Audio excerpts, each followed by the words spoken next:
What's up guys, in this video we're going to be doing a hero guide for Chewbacca in Star Wars Battlefront 2 because his character was recently reworked in the Age of Rebellion update. Now before we get into the video, in the comment section down below, let me know what you guys think of Chewbacca's new rework. If you guys don't know what was reworked, he had his Bowcaster. When you aim in, it now does more damage. It shoots a way more powerful bullet, and also you don't have any cooldown on the gun. So let me know what you guys think of the new rework in the comment section below. So Chewbacca uses his Bowcaster to fire charged shots at his enemies and his physical strength to pummel and smash close targets.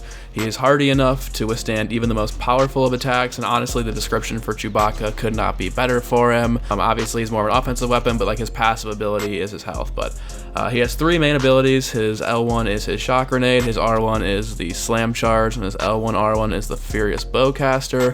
I'm going to read all of these, tell you guys how I run each of the abilities, and then the top 5-star cards that I use on Chewbacca when I run him in co-op, HVV, whatever it is. And then I'll tell you guys how to play with him as well towards the end. So the first ability is his L1, which is his Chakra Nade, and this is Chewbacca throws a grenade which can be broken into a cluster of smaller missiles which electrocute enemies they hit. This isn't that great if you're playing modes like co-op or Supremacy with Chewbacca. He's not amazing with his Chakra Nade, although when you play HVV and you pair the Chakra Nade with Lando's Chakra Nade, I'm telling you guys, he becomes an absolute tank. I mean, Chewie's gotten a lot better since I'd say I started playing the game, which was down in the Geonosis update. His character's been reworked a couple of times, and his Chakra Nade hasn't really changed much, I would say. I think it's honestly, it's great if you're using it to like stun a couple of characters and then get some kills in co-op, but when you're going one-on-one with it, it's not too great unless it's paired with another hero. So his R1 is the Charge Slam, and this is Chewbacca charges forward and slams into the ground when triggered, dealing high damage and knocking enemies off of their feet.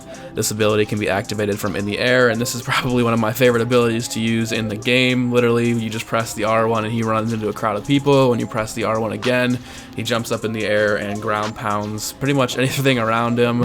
One-shots all the troopers, and I think anything above a normal trooper class, it just becomes weakened unless you have the star card on him, which then kills pretty much anything that you run after, which is great for in co-op. If you're ranking him up, you can just run into a horde of people, or you know, if you slam this down in HVV, say you knock down, or you're chasing Vader and you slam down and he's not blocking, he'll get knocked over, and then from there you can either use your melee or your blaster to shoot at him.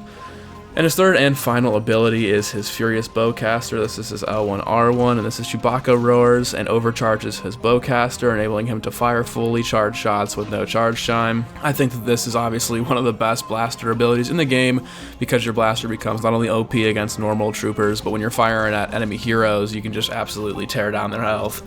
Also, if they're being attacked by other lightsaber people. And we'll get into a little bit more about his Furious Bowcaster because a lot of the star cards that I run improve that ability. Now, Chewbacca has one passive ability, and this is health on elimination. Chewbacca regains health for each defeated enemy. This is really good because there are a lot of star cards that increase his health, and this helps you to kind of vary from making him more reliant on his health because, you know, yeah, you can increase his health, but it's not as it's not a necessity like some other heroes in the game because you do have this passive ability that kind of regens your health. So the number 5-star card that I run on him is bonus health. I know I just said that I don't run many star cards for this one, but it is of course nice, especially when you're first starting out and your abilities aren't that great.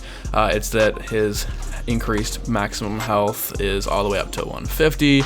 I really like this. I mean, again, like I said, it's great for when you're just starting out, but I wouldn't run this more past once you get all of your star cards purple. In at number 4, we have Furious Resilience, and this is Chewbacca receives less damage from blasters while Furious Bowcaster is active. The reason I use this star card, it's not like the top one that I use, but I do throw it in there, especially when I'm playing co-op, because when you charge points, whether it's in co-op or in Capital Supremacy, you're charging up against 5 or 6 people, and you're gonna need some extra damage while you're firing your Bowcaster. It's such a good weapon that, well, you know, you have no choice but to run into a crowd of people and get 5 or 6 kills with it because then you can just back up and regen your health. The 3rd-star card that I'd say I would use, this is on the bubble, I take this one on and off, is Impervious. This is every time Chewbacca deals a threshold of 200 combined damage with any ability, he gains 2% damage reduction to a maximum. This effect resets after Chewbacca is defeated. Now you can run this on a bunch of other of the heroes, I think, as well. I just run this one because, like I said, it does kind of keep you alive while you're getting bad situations, whether it's running down and ground pounding people or using your Furious Bowcaster and running into a group of 6 people. This star card just helps you keep you alive and not take as much base damage off. The number 2 star card that I use is Slammed, and this is the Charge Slam, deals bonus damage to enemies that are within half of its blast radius. This is super good, again, not only for modes like co-op and Capital Supremacy, where you're just, you know, taking down majority of normal troopers, but when you play HVV and you use this, it does, you know, knock your enemy down, it does take off some extra health, and then that just increases your chance of surviving a lightsaber attack as Chewbacca. And the number 1 star card that I use is Echoing War, and this is for every enemy Chewbacca defeats while Furious Bowcaster is active, it will extend its duration. This is a necessity for any game mode that you use. His Furious Bowcaster is easily the best of his abilities, and if you're getting kills in co-op or Capital Supremacy with it, it just keeps it going and keeps it on for a longer amount of time. So now we're going to jump into how I play them. So in HVV, guys, what I usually do is try to stick next to a lightsaber hero. You don't want to be getting into many 1v1s with Chewbacca unless you're pushing somebody like Iden, and even then, you can have trouble taking her down if she gets her drone on you. But what I would try to do is, especially if you're playing with other friends, is get your stun grenade and have someone have a Lando stun grenade and try to gang up on one lightsaber enemy in HVV or Hero Showdown if you have to use Chewbacca, because then it'll stun him for a longer amount of time and you guys will be able to just melt his health. Now for co-op and Capital Supremacy, I would suggest being a little bit more aggressive, stay near the points, because that's where most of the bots and the other teammates are going to be. What you want to do is just pull out your Furious Bowcaster, as well as, you know, running back and forth with your Furious Slam or whatever it is. You know, you can just go on massive kill streaks, especially in modes like co-op. If you have them all the way leveled up, you can rattle off 100 kills with Chewie easily on a map like Naboo or anything where you're attacking as the clones. So I hope you guys enjoyed this video. If you did, be sure to leave a like and subscribe for more Battlefront 2 content. My name is Ben, and I'm out.